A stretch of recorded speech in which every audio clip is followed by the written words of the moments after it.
আজ আপনাকে একটা গল্প শোনাচ্ছি। একদিন এক ব্যক্তি নিজের দ্বারে লিখে দিলেন, আজ আমি ভীষণ দুঃখী, আজ আমার সাথে কেউ দেখা করতে আসবেন না। কিছুক্ষণ পরে তার এক বন্ধু এলো, সে সেই লেখা পড়ল, তাও গিয়ে তার সাথে দেখা করল। সে বলল, আমি লেখাপড়া জানি না, কিন্তু আমার বন্ধুর মনের এই বেদনা, এটা আমাকে সবসময় ডাক দেয়। এরাই হলো আসল বন্ধু। কোনো কারণে আপনি যদি দুঃখ পান, কোনো সমস্যার সমাধান না বের করতে পারেন, এই সংসার থেকে আলাদা হয়ে যেতে চান, তাও এই বন্ধু আপনার সাথেই থাকবে। সমস্যার সমাধান না দিতে পারলেও আপনার সম্বল হয়ে অবশ্যই থাকবে। হয়তো আপনার দুঃখ কম করতে পারবে না, কিন্তু আশার আলো অবশ্যই দেখাবে। যখন আপনি সংসারের থেকে আলাদা হয়ে যান, তখনও আপনার সাথে যুক্ত থাকে আপনার এই বন্ধু, আসল বন্ধু। এবারে আমরা মানুষেরা বড়ই বিচিত্র। তারা সব সময় যে কোনো জিনিসের মাহাত্ম্য দুবার বুঝতে পারে। এক, তা পাওয়ার আগে। দুই, তা হারাবার পরে। এবারে ঠিক এরকমই আমাদের বন্ধুরাও হয়। যদি আজ আপনার বন্ধুরা আপনার সাথে থাকে, তাদের প্রতি কৃতজ্ঞ থাকুন, তাদের প্রসন্ন রাখুন, তাদের মাহাত্ম্য বুঝুন। কারণ একবার আপনি এদের হারালে, অনুতাপ করলেও আর এদের ফেরত পাবেন না। তাই ভালোবাসুন, বন্ধুত্ব বজায় রাখুন, আর আমার সাথে প্রসন্ন হয়ে বলুন, রাধা রাধা। আমাদের মধ্যে বহু মানুষ মাঝে মাঝে নিজেকে অকর্মণ্য মনে করি। ভেবে নিই যে এত চেষ্টা করার পরেও কিছুই পেলাম না, আর হয়তো পরেও কিছুই পাব না। আর সেই জন্য নিজের জীবনের সমস্ত বোঝা অন্য কারোর কাঁধে চাপিয়ে দিই, নিজের ওপরে বিশ্বাস হারিয়ে ফেলি। কেন বুঝতে পারেন না এই কথাটা? যে যতক্ষণ না পায়ে কোনো কাঁটা ফুটবে, ব্যক্তি কি করে বুঝতে পারবে যে এরপর থেকে নিচে তাকিয়ে চলতে হবে? সূর্যকে নিজে জ্বলতে হয় যাতে বাকিদের প্রকাশ দিতে পারে সে। রাতের অন্ধকারের সাথে লড়াই করার জন্য চন্দ্রিমাকে আকাশে একা উজ্জ্বল হতে হয়। নদী নিজের যাত্রা কি করে করে, নিজের পথ কি করে নির্মাণ করে? সে পাথরের সাথে লড়াই করে তা বানায়। যদি স্বয়ং আপনি নিজের সাহায্য করতে অক্ষম হন, তাহলে নিশ্চিতভাবে আপনার এই জীবন ব্যর্থ হয়ে যাবে। তাই মনে রাখবেন, এই সংসারে নিজের জীবনের ভার নিজের কাঁধেই বহন করতে হয়। অন্যের কাঁধের ওপর শুধুমাত্র পরলোক যাত্রা হয়।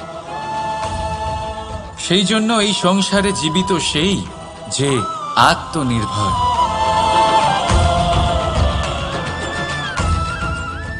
রাধা রাধা। সময়, কথায় বলে সময়ের পূর্বে কিছুই হয় না। প্রতিটা ঘটনার একটা সময় থাকে। সময়ের আগে না সূর্যোদয় হয় আর না সূর্যাস্ত হয়। সময়ের পূর্বে গাছে না ফুল ফোটে না ফল ধরে। কিন্তু একটা কথা ভেবে দেখুন, যদি বর্ষা আসার আগে কৃষক ভূমিকে না প্রস্তুত করে, বীজ রোপণ না করে, তাহলে কি ফসল ফলবে? যদি কোনো যোদ্ধা যুদ্ধের পূর্বে নিজের অস্ত্রের ধার না দেয়, তাহলে সে যুদ্ধ কি করে লড়বে? এর মানে এটাই হলো যে সময় আপনার যখন আসার তখন অবশ্যই আসবে, কিন্তু ততক্ষণ এটাও গুরুত্বপূর্ণ যে আপনি নিজেকে তার জন্য তৈরি রাখুন। কারণ এই সুযোগ, এই কথাটা শুনতে যত ছোট, এটা আসেও ততটা কম সময়ের জন্য, তারপর চলেও যায়। এবার যদি সুযোগ আপনার হাতে আসে আর আপনি তার জন্য তৈরি না থাকেন, তাহলে আপনি সাফল্য কি করে পাবেন? তাই আপনি সঠিক সময়ের জন্য অপেক্ষা করুন, সেই সুযোগের জন্য অপেক্ষা করুন, কিন্তু ততক্ষণ নিজের চেষ্টার দ্বারা নিজেকে আরো সক্ষম করে তুলুন। কারণ সাফল্য আপনার জন্য অপেক্ষা করছে, শুধু আপনি তার জন্য তৈরি থাকুন। রাধা রাধা। কথা মানুষের পাওয়া সবচেয়ে অদ্ভুত উপহার। এই কথাই মানুষকে এই সংসারের সমস্ত প্রাণীর থেকে ভিন্ন করে তোলে, সংসারের সবচেয়ে উপরে নিয়ে যায়। এই কথার কারণেই আমরা একে অপরের সাথে ভাব আদান প্রদান করি। আমি আমার মনের ভাবনা অন্য কাউকে ব্যক্ত করতে পারি, অন্য কেউ তাদের ভাবনা আমাকে ব্যক্ত করতে পারে। এই কথাই আমাদের সবচেয়ে বড় ঢাল। এবারে দেখুন, আপনি নিশ্চয়ই লক্ষ্য করেছেন কারোর কথা মধুর হলে লোকে তাকে ভালোবাসে, তাকে নিজের বন্ধু বানায়। সেইভাবেই যদি কারোর কথা কঠোর হয় তাহলে লোকে তাকে ঘৃণা করে, তাকে নিজের শত্রু মনে করে। এই কথাই ভাষা হয়ে আমাদের ইতিহাস রচনা করে। তবে আমরা কি সত্যি বাণীর বিষয়ে অতটাই ভাবি যতটা আমাদের ভাবা উচিত? ভেবে দেখুন, মানুষের কথা বলতে শিখতে কত সময় লাগে। কোনো বালক 1.5 বছর বয়সে কথা বলতে শেখে, কেউ 2 বছরে, কেউ 3। এবার দেখুন, মানুষ 1.5 বছর বয়সে কথা বলতে শিখে গেলেও তার কি বলা উচিত এটা সারা জীবনেও শিখতে পারে না। এর উপরে মনোনিবেশ করুন, এটা বোঝবার চেষ্টা করুন কি বলা উচিত। নিজের কথা শুদ্ধ করুন, নিজের কথা মধুর করুন, আর সেই মধুরতার সাথে আমার সঙ্গে বলুন, রাধা রাধা। এই লক্ষ্য আসলে কি? এই লক্ষ্য তাই যা আমরা পেতে চাই। এই সংসারে সুখী কে হয়? সুখী সেই যে তার লক্ষ্য পেয়ে গেছে। দুঃখী কে হয়? দুঃখী সেই যে তার লক্ষ্য এখনো পায়নি। এবারে প্রশ্ন এখন এটাই যে লক্ষ্য সবাই পেতে চায়, লক্ষ্য পাওয়ার জন্য সবাই প্রাণপণ চেষ্টাও করে, তাহলে সবাই তাদের লক্ষ্যে পৌঁছতে পারে না কেন? ঠিক আছে, কোথাও না কোথাও কিছু না কিছু কমতি থেকেই যায়, যাই বাধা থাক। আজকে আমি আপনাকে একটা উপায় বলবো এই লক্ষ্য পাওয়ার জন্য। একটা কাগজ নিন, তাতে একটা চিহ্ন বানান, সেটাই হবে আপনার লক্ষ্য। এবারে সেই লক্ষ্যে পৌঁছানোর একটা পথ বানান। এবারে এই যাত্রাকে ভিন্ন ভিন্ন ভাগে বিভাজন করে দিন। এবারে এটা হলো আপনার পরিকল্পনা। এবার এই পরিকল্পনা ক্রমানুসারে আপনি পালন করতে থাকুন, এটাই হবে আপনার চেষ্টা। এবার এইভাবে যদি আপনি চেষ্টা করতে থাকেন, যাই আপনার কল্পনা হোক না কেন তা বাস্তব অবশ্যই হবে। তাহলে এই কল্পনাকে বাস্তবে রূপান্তরিত করুন। এইভাবেই নিজের পরিকল্পনা পালন করতে থাকুন। আপনার যাই কল্পনা থাকুক বা যাই লক্ষ্য থাকুক, তা বাস্তবে পরিণত হয়ে আপনার হাতে অবশ্যই আসবে। রাধা রাধা। বাবার এক মিত্র ছিলেন, বড়ই দুঃখী ছিলেন, বিপদে পড়েছিলেন। কি করবেন?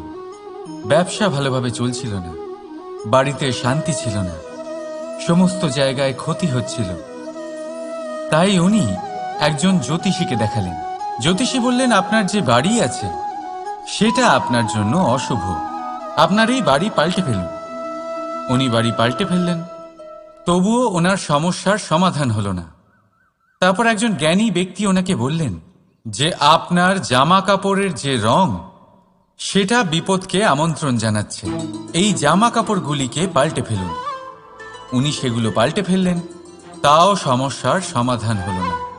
আবার একজন জ্ঞানী ব্যক্তি বললেন যে আপনার আশেপাশে যে মানুষজন রয়েছে তারা এটা চায় না যে আপনি সফল হন, তারা আপনার ক্ষতি চায়, তাদের সাথে সমস্ত সম্পর্ক ভেঙে ফেলুন।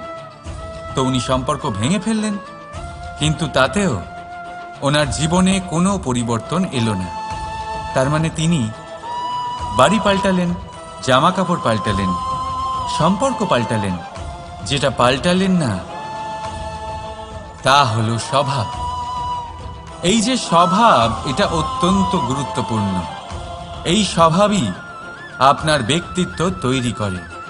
তাই নিজের স্বভাব শুধরে ফেলুন, তাতে ভালো পরিবর্তন আনুন, সব কিছু ভালোই হবে। রাধা রাধা। ক্রোধ। লোকে বলে যে এই ক্রোধ পাপেরই মূল, কিন্তু সত্যি কি এই ক্রোধ পাপের মূল? একটু ভেবে দেখুন, এই ক্রোধ বাস্তবে আসলে কি? এই ক্রোধ একটা অনুভূতি যা আপনার মধ্যে হঠাৎই অসীমিত তেজ সঞ্চালন করে। এবারে আমি আপনাকে কিছু উদাহরণ দিচ্ছি যাতে আপনি বুঝতে পারেন যে ক্রোধ আপনার জন্য ভালো কি না। যদি কারোর সাথে অন্যায় হয় আর এটা দেখে আপনার ক্রোধ হয়, আর এই ক্রোধ আপনাকে তার সাহায্য করতে প্রেরণা যোগায়, তাহলে এই ক্রোধ অবশ্যই ভালো। যদি কোথাও আপনি দেখেন যে কোনো নারীর উপরে অত্যাচার হচ্ছে আর সেটা দেখে আপনার ক্রোধ হয়, আর এই ক্রোধ আপনাকে তার সাহায্য করতে সাহস যোগায়, তাহলে এই ক্রোধ অবশ্যই ভালো। যদি এই সংসারে কোথাও আপনি কোনো অনৈতিক কাজ বা ছলনা দেখেন আর আপনার তাতে ক্রোধ না হয়, কিছুই অনুভব করেন না, তাহলে এটা কাপুরুষতা। তার মানে এটাই যে আপনি আপনার মনুষ্যত্ব হারিয়ে ফেলেছেন। তাই এটা বোঝার চেষ্টা করুন, আপনার ক্রোধের তেজের ব্যবহারের ওপরে নির্ভরশীল হলো এই ক্রোধ আপনার জন্য পাপের সমান, নাকি এই ক্রোধ আপনার জন্য পুণ্যের স্থাপক। রাধা রাধা। মোহ। শাস্ত্রে লেখা আছে যে মোহ শুধু সেই ব্যক্তিকেই নয়, বরং সেই আরেক ব্যক্তিকেও বিনাশ করে দেয় যার ওপরে সেই মোহ আছে। এবারে লোকে কি করেন, এই শাস্ত্রে লেখা কথাগুলি শুধু শাব্দিক অর্থে নেন। এই মোহ, দেখুন, এটা শুভও হতে পারে, শুধু এর রূপ ভিন্ন ভিন্ন হয়। এটা ভালো করে বুঝতে হবে। এবারে মোহ যদি কোনো বস্তুর উপরে থাকে তাহলে তা লালসা হয়ে যায়। মোহ কোনো বিশেষ ব্যক্তির উপরে হয়ে গেলে তা প্রেম নয়, আকর্ষণ হয়ে যায়। মোহ কোনো চাহিদার উপরে হয়ে গেলে তা বাসনা হয়ে যায়। মোহ বিজয়ের উপরে হয়ে গেলে তা কুণ্ঠা হয়ে যায়। মোহ নিজের সংস্কৃতির উপরে হলে আপনাকে সংস্কৃতির রক্ষক বানায়। যদি এই মোহ নিজের গুণের উপরে হয়, তাহলে সেই শিল্প দ্বারা আপনি এই সংসারে অদ্ভুত সব কাজ করতে পারবেন। এবারে এটা আপনার উপরে নির্ভরশীল যে এই মোহকে আপনি সৃজনের আধার বানাতে চাইবেন নাকি বিনাশের অস্ত্র বানাতে চাইবেন। ভেবে দেখুন, সিদ্ধান্ত আপনার। রাধা রাধা। অভিমান, আত্মসম্মান, অহংকার, দেখতে গেলে এই তিনটি শব্দ ভিন্ন ভিন্ন, কিন্তু এর মূল আধার একই, আত্মসম্মান। এবার যদি কথা বলি আপনার শরীরের, আপনার সংস্কৃতির, আপনার সম্পর্কের, তাহলে অভিমান থাকা স্বাভাবিক। এবার যদি কথা বলি আপনার ব্যক্তিত্ব নিয়ে, আপনার আদর্শ নিয়ে, আপনার বিচারধারা নিয়ে, তাহলে আত্মসম্মান হলো একটা গুণ। যদি এইভাবে বলা হয় যে আমি এই কার্য কারোর সাহায্য ছাড়া, সহযোগিতা ছাড়াও করতে পারি, তাহলে এটা আত্মসম্মান, আর এটা সঠিক। যদি এভাবে বলা হয় যে আমি এই কার্য কারোর সাহায্য ছাড়াই বা কারোর সহযোগিতা ছাড়াই করে ফেলেছি, তাহলে এটা অভিমান, এটাও সঠিক। কিন্তু এই কার্য শুধুমাত্র আমিই করতে পারি আর কেউ নয়, এটা অহংকার। তাহলে এই শব্দ এবং তার অর্থ বোঝার চেষ্টা করুন। জীবন ধারণের এক নতুন পথ খুঁজে পাবেন। রাধা রাধা।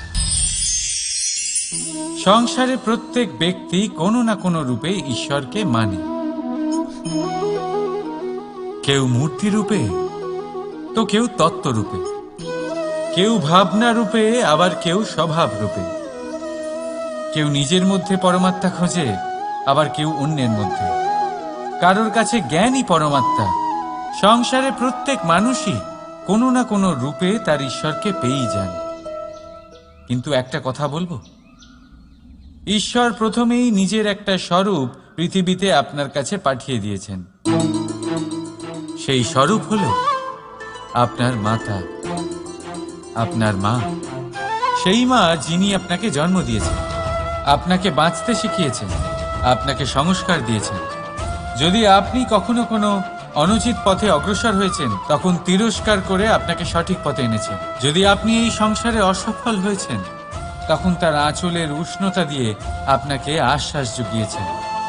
সেই সমস্ত কাজ করেন এই মা, যা ঈশ্বরও করেন। সেই জন্য মনে রাখবেন যে এই সংসারে আপনার সবচেয়ে প্রথম ঈশ্বর যদি কেউ থাকে, তাহলে তা আপনার মা। প্রত্যেক প্রতিমাতে ঈশ্বর নাই থাকতে পারে, কিন্তু প্রত্যেক মায়ের মধ্যে ঈশ্বর অবশ্যই থাকে। রাধা রাধা। আপনি নিশ্চয়ই দেখে থাকবেন যে প্রদীপের নিচে অন্ধকার থাকে। যে প্রদীপ সংসারকে আলোকিত করে, সেই প্রদীপের নিচেই অন্ধকার। এবারে অনেক মানুষ আছে যারা এই বিষয়টা এইভাবে দেখে যে ব্যক্তি নিজের সমস্যার সমাধান করতে পারে না, আর গোটা সংসারকে উপদেশ দেয়। কিন্তু এইটা দেখার আরো একটা দৃষ্টিভঙ্গি আছে, আর সেটা হচ্ছে যে স্বয়ং জ্বলে সংসারকে আলোকিত শুধু সেই করতে পারে যা রাধার বড়ই শীতল হয়। এই সংসারের পথপ্রদর্শক সেই হতে পারে, এই সংসারকে দিশা সেই দেখাতে পারে যার মধ্যে সন্তোষ আর ধৈর্য শক্তি আছে। এবারে দেখুন, এটা অত্যন্ত গুরুত্বপূর্ণ বিষয় যে বিবেক তখনই কাজ করে যখন মন শান্ত থাকে, যখন মন শীতল থাকে। তাই যদি আপনি এই জীবনে কোনো বড় কর্ম করতে চান, তাহলে সর্বপ্রথম আপনার এই মনকে, এই বিবেককে, এই হৃদয়কে, এই আধারকে, এই ভূমিকে শীতল রাখতে শিখুন। ধৈর্য ধরুন। সংসারে এমন কিছু নেই যা আপনি করতে পারবেন না। রাধা রাধা। এই প্রদীপ দেখতে পাচ্ছেন আপনি? নিজেও জ্বলে আর এই বাতিকেও জ্বালিয়ে রাখে, আর এই সংসারকে প্রদান করে প্রকাশ। অন্ধকারাচ্ছন্ন ব্যক্তিকে প্রদান করে আশার আলো। কিন্তু এটা কখনো ভাবে না যে সেই মাটি কেমন হবে যা দিয়ে এটা তৈরি করা হয়েছে, সেই কুমোর কেমন হবে যে একে আকার দিয়েছে। ভাবে না যে একে কিনেছে তার বাড়ি কেমন হবে, তা কতটা সুসজ্জিত। কিচ্ছু নয়, শুধু এই সংসারকে প্রকাশ প্রদান করে। আর হয়তো সেই জন্যই প্রদীপকে এত ভালোবাসা হয়। সে নিজের বা অন্যের বাড়ি দেখে কখনোই জ্বলে না। সে জ্বলে শুধু অন্ধকারের সাথে লড়াই করতে। তাই আপনিও নিজের ব্যবহার এই প্রদীপের মতো করে তুলুন। নিজের পরিচয় সরিয়ে নিঃস্বার্থভাবে কর্ম করে যান, আর নিজের জন্য এক নতুন, এক বিশাল, এক অদ্ভুত পরিচয় তৈরি করুন। রাধা রাধা। এই সংসারে প্রত্যেক ব্যক্তি বড় কিছু করতে চায়, এমন কিছু যা এই সংসারে কেউ আগে কখনো করেনি। এমন জায়গায় পৌঁছতে চায় যেখানে এর আগে কেউ কখনো পৌঁছতে পারেনি। আর কেউ এতে সফলতা অর্জন করে। কিন্তু কিছু মানুষ অসফল হয় কেন? এটাই আমার প্রশ্ন। না তো তাদের ইচ্ছেতে কোনো কমতি থাকে, না কমতি থাকে তাদের চেষ্টায়। তাহলে কেন এরা পিছিয়ে পড়ে? এর উত্তর বড়ই সরল। এই সংসার আপনাদের বলি কিভাবে। আপনারা সকলে সংসারে মহান কাজ করতে চান, সেই মান, সেই সম্মান পেতে চান যা এর আগে কেউ কখনো পায়নি। কিন্তু আপনার সমস্যা এটাও যে এই কাজে সংসার আপনার সাথে থাকছে না। বড়ই অদ্ভুত ব্যাপার। দেখুন, ভুলে যান গোটা সংসারকে, জীবনে একা একা এগিয়ে চলুন। গঙ্গোত্রী থেকে যখন একটি জলের ফোঁটা বেরোয়, তখন সেটা শুধু এক বিন্দু জল। তারপরে যখন সে তার যাত্রা শুরু করে অন্য জলের ফোঁটার সাথে মিশে, তখন সে স্রোতে পরিণত হয়, গঙ্গাতে পরিণত হয়। যদি আপনি জীবনে এগোতে চান, তাহলে একলা এগোতে শিখুন, নির্ভীক হয়ে, সাহসের সাথে, ধনাত্মক চিন্তা নিয়ে জীবনে এগিয়ে চলুন, একা এগিয়ে চলুন। আর দেখবেন সেই মান, সেই সম্মান আপনার জন্যই অপেক্ষা করে আছে। রাধা রাধা। কর্ম। মানুষ সর্বদা কর্ম করতে থাকে, আর এই কর্মের জন্যই সে মান, সম্মান, ধন, প্রতিষ্ঠা লাভ করে। এবার মানুষ সবসময় চেষ্টা করে যাতে সে ভালো কর্ম করে যায়। তাহলে আপনাকে বলি, শুধু ভালো কর্ম করাই আবশ্যক নয়, তার থেকে বেশি জরুরি হলো এই খারাপ কর্মকে বোঝা আর তার থেকে দূরে থাকা। কারণ যখনই আপনি কোনো সঠিক কাজ করেন বা ভালো কাজ করেন, কেউ তা মনে রাখে না। কিন্তু এই সংসারে বিষয়টা হলো এরকম, আপনি একটা খারাপ কর্ম করুন আর সেটা সবার মনে থাকে। এই খারাপ কর্ম কাজলের এক কৌটোর মতো হয়। আপনি যতই চেষ্টা করুন বাঁচিয়ে ব্যবহার করার, কিন্তু এই কালিমা কোথাও না কোথাও অবশ্যই লেগে থাকে। সেই জন্য জীবনে ভালো কর্ম অবশ্যই করুন, কিন্তু তার থেকেও বেশি জরুরি হলো এই খারাপ কর্মের থেকে দূরত্ব বজায় রাখা। আর এটা অবশ্যই করবেন। রাধা রাধা। সংসারে সমস্ত জায়গায় এই ব্যবসা চলতে থাকে। কিছু পাওয়ার জন্য কিছু দিতে হয়, লাভের জন্য কিছু বিনিয়োগ করতে হয়। যদি কারোর অনুভূতি জানতে হয়, তাহলে নিজের অনুভূতিকে ব্যয় করতেই হবে। এবার দেখুন না, কারোর আসল চেহারা যদি জানতে হয়, তাকে স্বাধীনতা দিয়ে দেখুন। যদি কারোর মনের শুদ্ধতা জানতে হয়, তাহলে তাকে ঋণ দিন। যদি কারোর গুণ জানতে হয়, তাহলে তার সাথে একসঙ্গে বসে ভোজন করুন।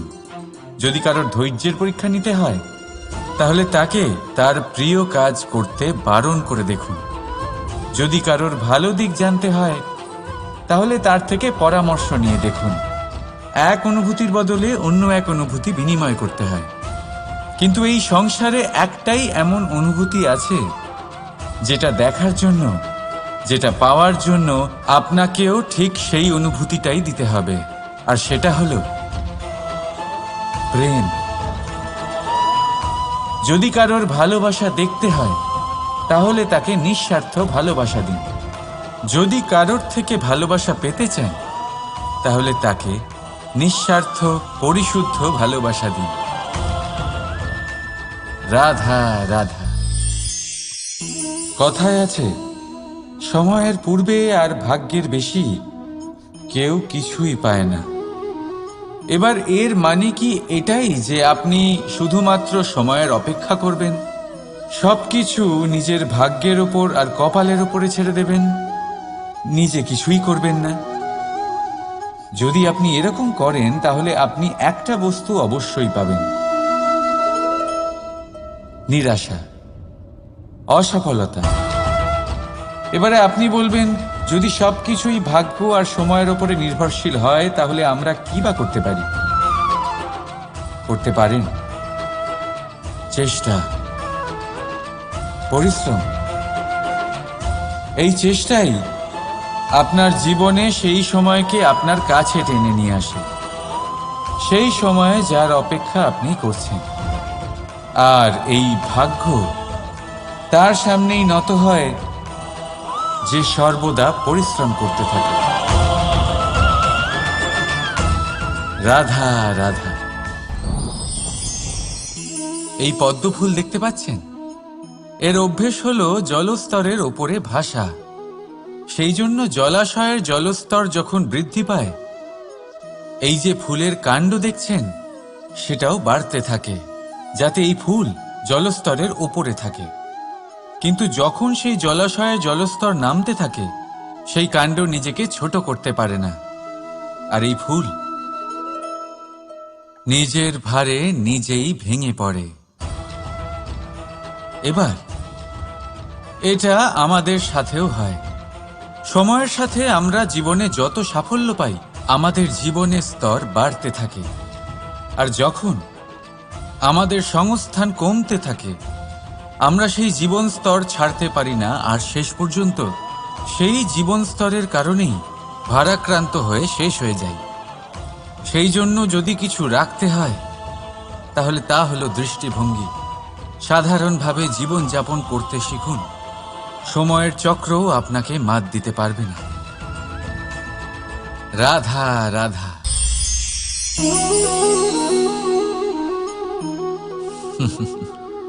সময়, এই সময় না কোনো ব্যক্তি, না জীব, না বস্তু, তাও সময় জীবিত থাকে। এই সময়ে না জল, না অগ্নি, আর না বায়ু, কিন্তু তাও আমাদের জীবনের আধার এই সময়। দেখতে গেলে মানুষ এই সময়ের হাতের খেলনা। কখনো আমাদের সময় ভালো হয়, আবার কখনো খারাপ। কেউ সময় আসার প্রতীক্ষা করে, আবার কেউ সময় যাওয়ার প্রতীক্ষা করে, কিন্তু এই সময় কারোর হাতে ধরা দেয় না। এই সময় যা কেউ দেখতে পায় না, এটা সবাইকে সব কিছু দেখিয়ে যায়।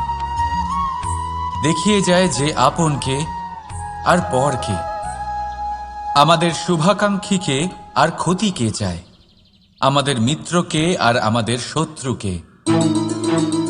এই সময় আপনাকে দেখায় যে আপনি কতটা শক্তিশালী, সেই সময় আপনাকে দেখিয়ে যাবে আপনি কতটা দুর্বল। এই সময় সব কিছু দেখিয়ে যায়। তাই এই সময় যা এতটা শক্তিশালী, তা আমরা নষ্ট কেন করি? ভেবে দেখুন। এবারে উঠুন আর এই সময়ের সম্পূর্ণ ব্যবহার করুন। এই সময়ের সদ্ব্যবহার করুন, কারণ এই সময়কে ব্যবহার করাটাই আপনার হাতে রয়েছে, আর কিচ্ছু না। আর এই সময় একবার বয়ে গেলে, তখন যাই করুন না কেন, কখনো ফেরত আসবে না। সময়ের সদ্ব্যবহার করুন আর সবার মধ্যে আনন্দ ছড়ান। আর আসুন আমার সাথে ভালোবেসে বলুন, রাধা রাধা।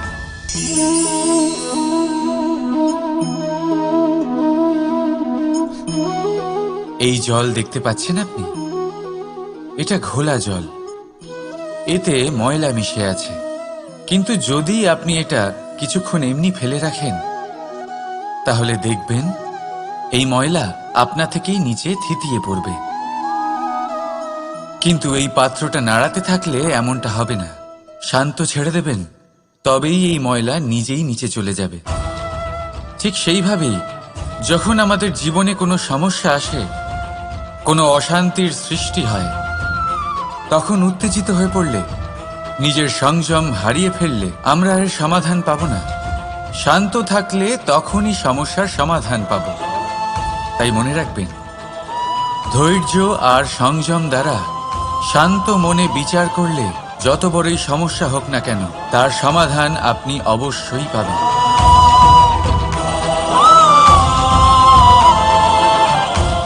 কারণ অশান্তির সমাধান শুধুমাত্র শান্তি।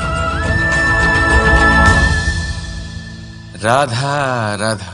প্রজাপতি আকাশে উড়ে বেড়ায়, সে সুন্দর ফুলের রস আস্বাদন করে, উন্মুক্ত উড়ে বেড়ায়, কিন্তু তারও বিপদ কম কিছু নেই। যেমন হলো পতঙ্গ, জন্তু এই প্রজাপতিকে নিজের আহার করে নেয়।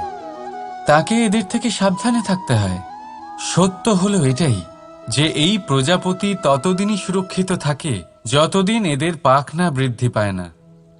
যখন এরা এদের খোলসের মধ্যে থাকে, যখন না কারো দৃষ্টি এদের ওপর পড়ে আর না কোনো শত্রু এদের আঘাত করতে পারে, কিন্তু তখন তারা বন্ধ থাকে, অবিচল নিশ্চল থাকে।